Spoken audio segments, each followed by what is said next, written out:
자,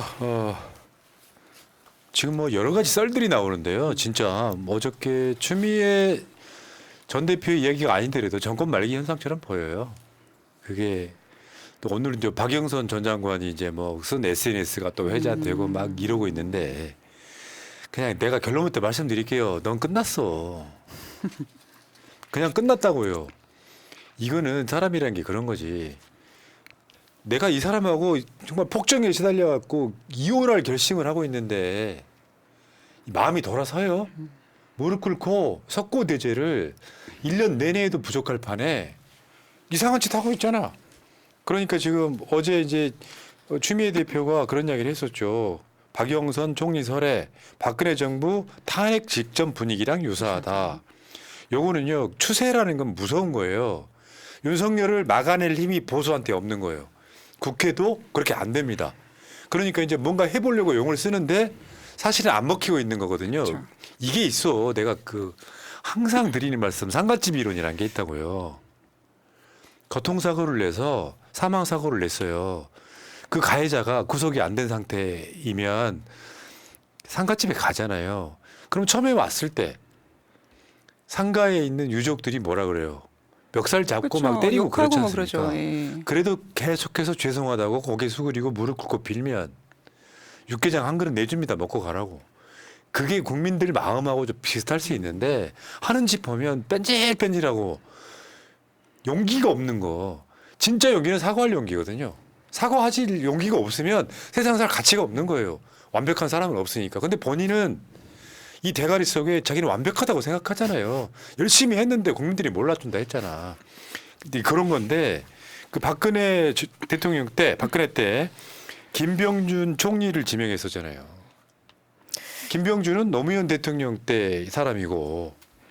이게 그러니까 박근혜 때 김병준이 총리를 했구나라는 게 기억에도 잘 없는 게 사실 박근혜는 사과 한마디를 했으면 그 정도까지는 안 갈 수 있는 수순이 이미 있었음에도 불구하고 사과를 안 하면서 계속 미루면서 이 사태가 결국은 탄핵을 피하지 못하지 않았습니까? 지금도 윤석열도 마찬가지죠. 사과는 사과대로 하지 않고 한마디도 하지 않고 자신의 잘못을 인정하지 않고 뭐 야권에서 박영선이든 양정철이든 부르면 괜찮아지겠지라고 택도 없는 소리를 하고 있는 거죠. 김병준 같은 경우는 아마 총리 지명했다가 나중에 사퇴했을 거예요. 사퇴했습니다. 예.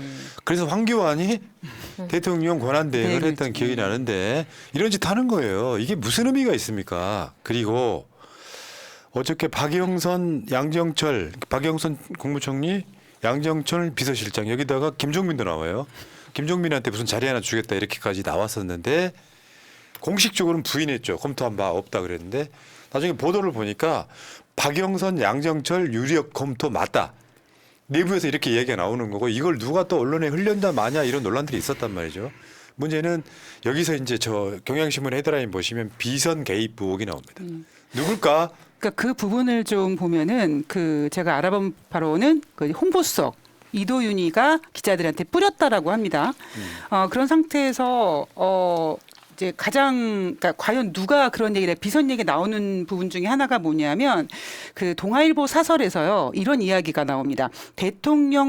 만약 대통령 부부의 측근 그룹이 기획했다면, 그러니까 박영선의 이 국무총리설에 대해서 대통령 부부의 측근 그룹이 기획했다면이라는 말을 쓰면서 여기에는 누군가 그 비선이 누군가 우리가 알고 있는 혹시 그 여자가 개입한 게 아니냐라는 의혹이 확실해지는 거죠. 뭐 그건 알고 있어요. 저도 박영선 전 장관을 인터뷰를 많이 해봤고 그때 김건희가 한참 떠올랐을 때 본인이 김건희와 친분이 있다는 걸 이야기한 적이 있습니다. 20년 지기라고 있고요. 했죠. 예. 문제는 이제 이게 꼭 그렇게만 볼 건 아닌 게 이 보도 있죠. 박영선, 양정철 떠본 뒤에 장제원 비서실장 유력 검토한다. 그러면서 설득 작업 중이다. 뭐 이렇게까지 이야기가 나옵니다. 이거는 실제로 박영선, 양정철을 임명하려고 했던 게 아니라 어떻게 해석을 하는 게 더 맞냐면요. 그러니까 지금 진보 쪽에서도 반대. 너 뭐 국민들 매기는 거야? 보수 쪽에서도 반대잖아요. 이준석도 그렇고 권성동도 그렇고 반대하고 있잖아요. 그러면 이게 더 악질적이라는 거야. 박영선, 양정철, 김종민을 띄워놓고 반대할 거 아니에요. 보수 진보를 떠나서. 그러면 그 핑계 삼아서 진짜 측근 임명하겠다. 이렇게 보는 게 맞아요. 근데 이렇게 언론을 통해서 떠보기를 해본다는 것도 결국은 국정 운영에 자신이 없다라는 거 아니겠습니까? 내가 정말 자신이 있고 잘하고 있다면 누구를 기용을 하든 그냥 인선하면 되잖아요. 그런데 얘는 어때요? 얘는 어때요? 언론에다 떠보고 반응이 안 좋으니까 그러면 장제원을 설득해봐야지. 이거 자체가 국정을 운영할 그런 힘도 그다음에 자신감도 다 떨어져 있다라는 걸 얘기를 하는 거죠. 그러니까 이게 이제 이런 거죠. 최고 권력자는 자기 머릿속에 뭔가가 들어 있고 이거를 다 표현하지 않는 상태에서 뭔가 상황을 조율할 거 아니에요. 아까 비선 의혹이라는 게 그런 뜻이에요. 이거를 판을 짜고 있는 사람이 윤석열이가 아니라는 아니다. 뜻이에요. 그래서 이런 또 그러니까 원래는 이제 전통적으로는 어떤 안 좋은 상황에서 총리 하마평 이런 것들을 언론이 자기적으로 쓰는 게 아니라 조선일보 같은 데서 대통령실 핵심 관계자로부터 그 이야기를 들어요. 대통령실 핵심 관계자의 말은 사실은 그게 최고 통치하는 대통령의 말이거든요. 그 의중이라고. 야, 이윤정이를 총리로 시키면 어떨까라고 한번 툭 던져보는 거예요. 여론이 좋지. 그러면 임명 또는 이런 것도 있어. 충성 경쟁을 유도하는 경우도 있어요. 여당한테. 그렇죠. 이 사람 이렇게 막 이 과정들을 거치는데 이번 건 같은 경우는 아마 박영선이나 양정철 건은 그 소위 그 비선의 머리에서 나왔을 가능성은 있는데 아예 임명할 생각이 없으면서 이 사람들을 띄움으로써 반대하게 만들어 놓고 야 나는 할 거 다 해봤다. 그래서 나는 이 사람 임명하는 거야라고. 그러니까 아까 그 보도가 그거잖아요. 박영선, 양정철 떠본 뒤에 장제원 비서실장 유력 검토하고 있다. 바로 장제원을 던지면 반대할 게 뻔하니까 박영선, 양정철, 김종민을 띄워놓고 나 니들 반대했지. 나 장제원 임명할 거야. 이 구조로 가고 있더라 이런 얘기입니다. 근데 문제는 그 장제원한테 그런 비서실장 이런 얘기 나왔을 때 장제원이 심하게 욕을 했다는 얘기가 있더라고요. 근데 지금 침몰하는 윤석열 후에 과연 장제원이 탑승할 수 있을까에 대한 생각도 우리가 한번 해봐야 될 것 같아요. 예. 자, 이게 이제 간보기라는 측면도 있지만 좀 비열하다 그럴까? 나는 윤석열 캐릭터를 그렇게 봐요. 세상에 비겁한 자, 용기 없는 자, 어떻게 그런 자를 검찰총장을 시켰을까 하는 그런. 오늘로써 지금 총선이 끝난 지 일주일 좀 넘지 않았습니까? 그런데 제가 문득 드는 생각이 뭐냐면 정말 맞지 않는 운동화를 신고 있어서 국민들이 야 벗어 그래서 끈을 막 풀렀습니다. 근데 윤석열이 벗을 생각을 안 하고 아니야 더 열심히 막 꽉꽉 또 다시 재묶는. 그러니까 국민들의 마음을 이렇게 모르고 오히려 더 정말 자기 멋대로 더 강하게 하는 거 보면서 좀 빨리 끌어내려야 될 것 같아요. 예. 그리고 이제 어제 이제 작은 논란인데 윤석열이 사과한 게 맞냐 비공개로라도. 아까 볼메 그린님이 이야기했던 것처럼 그건 사과했다고 주장을 하니까 윤석열이 국무회의 모두 발언한 거 빼고 몇 시간 후에 비서실에서 대통령이 비공개로 사과했어요라고 다시 브리핑한 거잖아요. 그러니까 어제 이제 조국 혁신당 쪽에서 그 사실이면 속기록 공개해라. 뭘 공개 안 하겠지만 저는 내가 봤을 때 그래요. 이게 지금 한두 건이 아니잖아요. 윤석열이가 50분 넘는 시간 동안 의사들 개혁 뭐 이야기 하고 그러고 나서 나중에 한참 몇 시간 후에 윤석열 뜻은 그런 게 아니다라고 이야기했던 것처럼 야 비공개로보다도 사과했다고 해. 거짓말일 가능성이 매우 높다는 거죠. 예, 윤석열은 어떤 통제가 되지 않고 협의가 되지 않는 사람이 아니겠습니까? 이게 한두 번이 아니잖아요. 윤석열 혼자 이야기해놓고 나중에 대통령실이 그 뜻이 아니었다라고 해명하고 그다음에 비공개로 사과를 했다라고 하는 거. 근데 윤석열이 일단 비공개로 회의를 더 이어갔을까도 의문이 들고요. 못 믿겠어. 그냥 우리는 어떤 생각 정도냐면 오늘 출근했을까? 이런 느낌이잖아요. 전체를 못 믿겠어요. 그 정도 불신에 쌓여 있는 거예요. 그러니까 윤석열이 진짜 비공식 회의에서 사과를 했을까라는 거에 대해서 많은 분들이 의구심을 갖는 부분에 하나가 또 뭐냐면 그 국무회의 모두 발언에서 원래는 저해라는 단어가 들어가야 되는데 윤석열이 저라는 단어를 빼고 우리라는 표현을 썼다고 합니다. 그리고 뭐 퍼플리즘 뭐 그런 단어도 원래 있지 않았는데 강력하게 이재명 대표가 25만 원 지급하겠다라는 것에 대해서 반하기 위해서 없는 애드립을 쳤다라는 거거든요. 그런 인물이 과연 비공식 회의에서 잘못했다고 했다라 그 누구도 믿을 수 없는 거죠. 맞죠. 근데 더 재밌는 건 윤석열은 그게 결론적으로 사과 안 한 거잖아요. 네. 비공개로 한 건 사과가 아니니까. 그랬더니 한덕수가 나와서 한덕수는 지금 사표 낸 사람이잖아.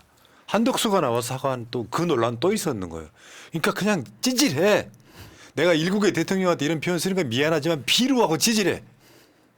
왜 윤석열이를 물러나게 할 수 없으니까 총리를 대신해서 물러나게 하는 거잖아요.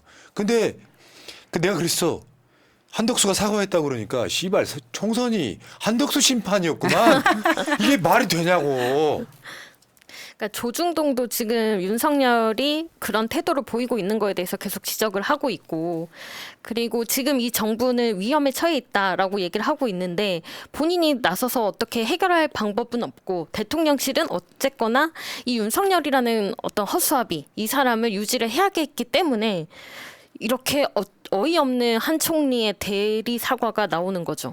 저는 이러다가 얼렁뚱땅 지금 총리를 할 사람이 없잖아요. 얼렁뚱땅 그냥 한덕수 계속 제 계속 하는 장수총리 걸로. 찍을 수도 있어요. 네. 네. 이낙연 기록 깨세요. 야, 나 정말 그럴 가능성 매우 높다고 생각해요. 네, 전 그렇게 생각합니다. 그러니까 형식상으로 있잖아, 그 총리님 그 사표 낸 척 하세요. 어차피 할 사람 없다 이렇게 갈 가능성이 있는 그쵸. 거예요. 야, 정말 비루하고 찌질한 건 정말 어쩔 수 없네. 근데 국민의힘의 이제 총선을 대표하고 나니까 이거 사실은 심지어 탄핵 상황이에요. 8석이 언제 더 넘어갈지도 몰라. 그러니까 이제 국민의힘에 유일하게 지금 자리 하나 지키고 있는 게 원내대표잖아요. 원내대표가 이제 상임 고문단 옷이라고 하고 당선자들 모으고 막 만나고 다녀요. 뭐 쇄신책을 만드네. 무슨 뭐 비대위를 어떻게 만드냐 하고 다니는데 상임 고문단 회의에서 윤석열에 대한 비판이 쏟아졌다는 거지. 근데 그 비판이 쏟아졌다고 하는 사람들 중에 딱 한 분만 정의와 전 국회의장입니다. 그러니까 국민의힘 계열의 국회의장들 중에 그나마 제일 사람 같았던 사람이 정의화예요. 뭐라고 했는지 한번 읽어줘봐요. 대통령의 불통, 그리고 우리 당의 무능에 대한 국민적 심판이라고 생각하고 있습니다. 대통령이 확실하게 바뀌어야 되고 우리 당도 유능해져야. 한 발 늦은 판단, 그리고 의정 갈등에서 나타난 대통령의 어떤 독선적인 그런 모습들이 막판 표심에 나쁜 영향을 준 것이 아닌가, 개인적으로 저는 그렇게 생각하고 있습니다. 이게 일종의 이제 윤석열 때리기가 놀이가 되는데 저게 왜 중요하냐면요. 보세요. 새롭게 당선된 당선자들이나 뭐 재선, 3선, 4선에 성공한 자들이나 지금 윤석열 칭찬 못할 거 아니에요. 그런데 정치권의 특성이라는 게 꼭 관종들이 튀어나옵니다. 주목받고 싶으니까. 지금도 이미 몇 명 튀어나와 그렇죠. 있잖아요. 윤석열 못한다. 나는 뭐 거부권을 반대한다. 이런 것처럼 그러면 그게 일종의 놀이가 되는 거예요. 그런데 상임 고문단에 이 양반이 회장이야. 정우와 전 국회의장이. 결혼식으로 이야기를 했잖아요. 다른 고문들은 이야기가 좀 평범해. 근데 정우와는 제대로 때렸어요. 대통령의 불통, 그리고 우리 당의 무능에 대한 국민적 심판이라고 생각하고 있습니다. 대통령의 불통? 근데 여기에 윤석열이 포인트가 있다는 거지. 나는 그러면 소통만 하면 되겠네. 뭐 이렇게 받아들였다는 이야기도 있긴 한데 지금 이 상황이 돼서 지금 국민의힘 당무가 못 일어섭니다. 전국 선거가 2년 남았어요. 지방선거가 있고 제 확신은 이 상태로 가면서 윤석열은 결국 자의반 타의반 또는 국민에 의해서 개헌이든 탄핵이든 끌어내려줘 온다. 첫 단추 또 잘못 꼈습니다. 그냥 사과하면 돼요. 거기다가 막 간보느라고 박영선 뭐 양정철 이런 이름 집어넣는 그 뭐 이상한 짓거리 하지 말고 이제 공천은 끝났고 지금 새로 당선되신 분들은 4년의 임기가 보장이 되어 있는데 윤석열이 과연 나에게 조력자가 되겠습니까? 걸림돌이죠. 그러면 윤석열에게 아부하는 게 전혀 가능하지 않은 소리이고 지금도 한두 명씩 특검 수용해야 한다라는 이야기를 하는 사람들이 나오고 있는데 이런 게 가속화될 거라고 봅니다. 예전에요. 좀 다른 이야기긴 한데 들어볼 만한 이야기가 뭐냐면 옛날 민주당 국회의원들이 뇌피 시절이 하나 있었어요. 유명한 이야기야. 민주당은 야당이어야 국회의원 뽑힐 가능성이 높다. 그래가지고 정권 뺏기길 바랬다는 사람들이 있습니다. 내 국회의원직만 지키면 되니까. 국민의힘이라고 다를 것 같아요. 왜냐하면 예를 들어서 최상병 특검을 발의를 했어요. 민주당이 통과를 시키는데 다시 재투표가 들어올 거 아니에요. 근데 국민의힘에서 새로 뽑히는 사람들이 거기다가 반대를 눌렀다. 일종의 역사에 남는 거죠. 그러니까 일반 인사에 관련된 문제가 아니면 찬성을 했는지 반대를 했는지 종합판에 나오지 않습니까? 근데 새로 뽑힌 조선 의원이라는 놈이 이걸 반대하면 자기 역사에 남는 거예요. 그러니까 지금 108명은 하나도 안 중요한 겁니다. 이자들이 윤석열을 그걸 무너뜨릴 수밖에 없다. 그럴 수밖에 없는 이유가 지금 국민의힘 입장에서는 이번에 총선에서 그 국민의 그 쓴맛을 보지 않았습니까? 그런데 당장 2년 뒤에 지방선거거든요. 윤석열 임기는 3년이기 때문에 이대로 계속 윤석열을 유지시키면은 자기네들이 완전히 괴멸된다는 걸 알고 있기 때문에 국민의힘도 가만히 있지 않겠죠. 자, 어쨌건 이런 상태로 윤석열은 가고 있더라. 박근혜 때랑 아주 유사합니다, 지금. 아마 대한민국 최초로 기록을 엄청 세워버렸죠. 임기 내내 여소야대인 대통령. 가장 많이 거부권을 행사한 대통령. 그리고 취임하자마자 무역 수지가 적자로 전환된 대통령. 그런 기록이 한 500개는 되는 것 같아. 잘해보세요. 예. 자, 농약 한사발님. 윤석열은 변하지 않는다. 윤석열이 정신 차리면 종말이 올 징조일 것이다. 빙고! 변하지 않습니다. 끌어내려야지.